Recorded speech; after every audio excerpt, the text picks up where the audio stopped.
Okay, we have this question. Line J is perpendicular now. So here we have m equals to -4. To find m of j, the slope of j, we have to do the opposite reciprocal. So this is over 1. This goes to the bottom, becomes a 4, a positive 4, and the 1 goes to the top. Okay, so the slope of j is positive 1 over 4. This is x is -2, y is 2. So you plug into the equation, y is equal to mx plus b. Y equals to 2, m is 1/4, x is -2 plus b. 1/4 times -2 becomes -2 over 4, which is just -1/2 plus b. You have to add 1/2 to both sides.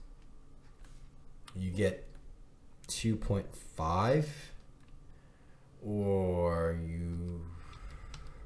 or here, let's do it on the side. 2 plus 1/2, this becomes 2, this becomes 4, 4 plus this becomes 5 over 2. So 5 over 2 is equal to b. So your equation would be y is equal to 1/4 x plus 5 over 2. That would be line J that is perpendicular to that. Okay, this has been y equals mx plus b.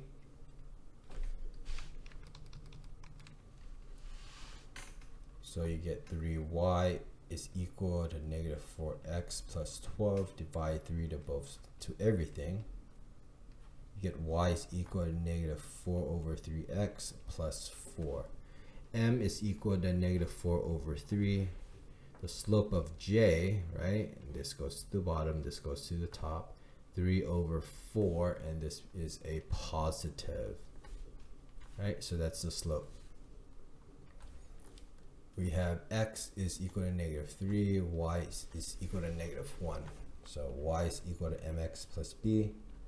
Y is -4, m is 3 over 4, x is -3 plus b. Right?